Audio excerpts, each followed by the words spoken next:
Halo semuanya, selamat datang di Cerita Sebelum Tidur. Cerita apa kita malam ini? Kenalin, gue Muhammad Yahlumuddin, NIM 245130089 dari Prodi Teknik Lingkungan.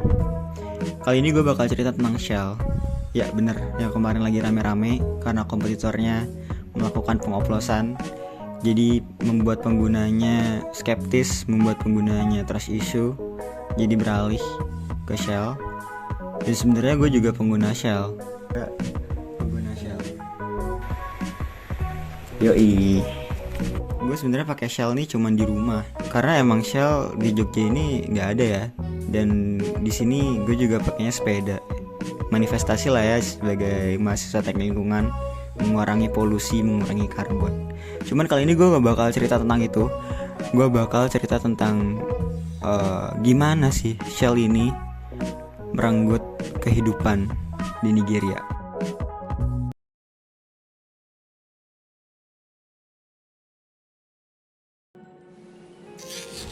Apakah bajak laut masih ada? Dulu, bajak laut Somalia terkenal karena sering membajak kapal di lepas pantai Somalia. Mereka menggunakan perahu cepat untuk naik ke kapal, menyandera awaknya dan meminta uang tebusan. Tapi aksi mereka hampir hilang setelah negara-negara besar, seperti Amerika Serikat, mulai mengirim kapal angkatan laut untuk berpatroli di Teluk Aden. Kini kapal kargo dilengkapi kawat berduri dan senjata untuk mencegah bajak laut naik ke kapal.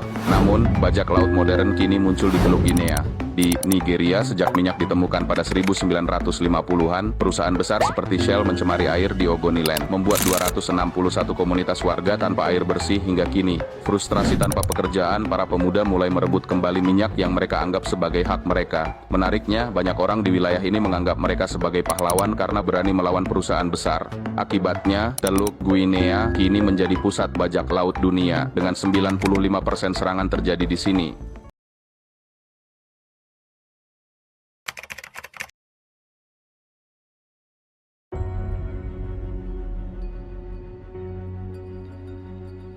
Shell, nama besar di dunia energi. Tapi di Nigeria, nama ini membawa makna yang jauh lebih kelam. Ini bukan sekadar cerita tentang minyak. Ini tentang bagaimana satu perusahaan bisa merusak tanah, air, dan masa depan ribuan orang tanpa pernah benar-benar dimintai pertanggungjawaban.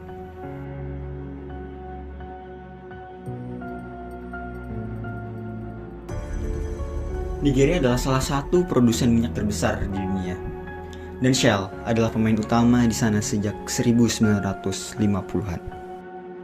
Minyak menyumbang lebih dari 90% ekspor Nigeria. Tapi di balik angka itu, tersembunyi cerita tentang eksploitasi, ketimpangan, dan penderitaan. Wilayah Delta Niger, rumah bagi komunitas Ogoni dan banyak suku lainnya, menjadi ladang emas bagi perusahaan minyak, tapi neraka bagi warganya.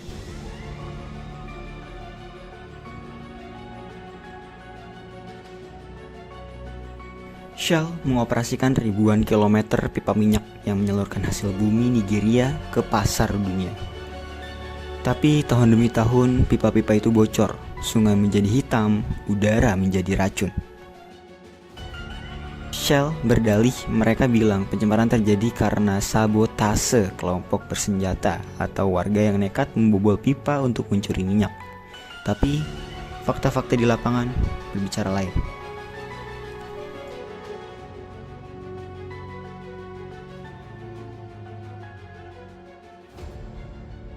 Laporan PBB tahun 2011 menyebutkan bahwa sebagian besar pencemaran terjadi karena pipa tua dan infrastruktur rusak yang tidak dirawat dengan layak. Amnesty International bahkan menuduh Shell menutup-nutupi bukti dan menyalahkan warga agar lolos dari tanggung jawab.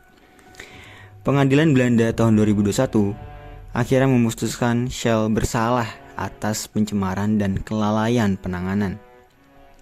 Shell menyalahkan warga, tapi pengadilan menyalahkan Shell. Dan yang membayar harga diri dari semua itu adalah rakyat Nigeria sendiri. But in the other cases, said the judge, the pollution was caused by sabotage which Shell could not be held liable for.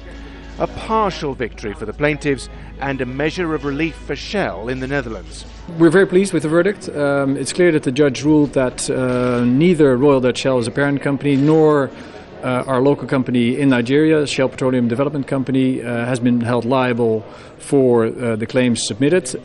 It's clear that our arguments that the spills were materialized as a consequence of sabotage and theft have been confirmed by the judge. So in all instances in that respect, we've been proven to be correct and right.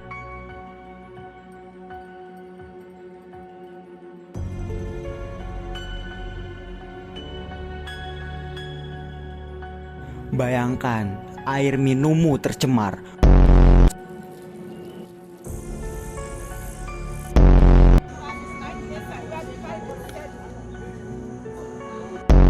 Drink that water? No. You use it to wash.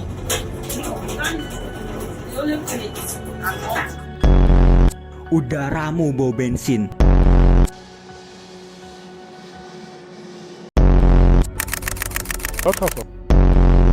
Tanahmu tidak bisa ditanami. Tapi tak ada kompensasi, tak ada permintaan maaf. Maka masyarakat Ogoni melawan. Mereka membentuk gerakan, mereka protes, mereka menuntut keadilan. Beberapa membajak kapal minyak Shell sebagai bentuk perlawanan putus asa. Bahkan Teluk Guinea kini menjadi pusat bajak laut dunia dengan 95% serangan terjadi di sana. Dan puncaknya, seorang aktivis bernama Ken Saro-Wiwa dihukum mati karena menyuarakan kebenaran.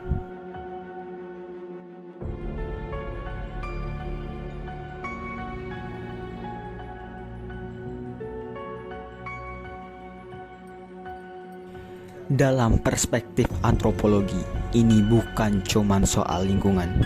Bagi suku Ogoni dan masyarakat adat di Delta Niger, tanah dan sungai adalah bagian dari identitas budaya mereka.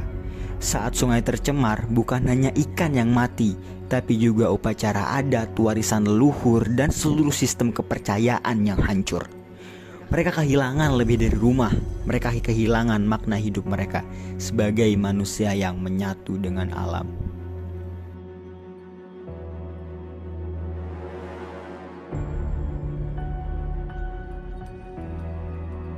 Skandal Shell di Nigeria bukan hanya cerita lama.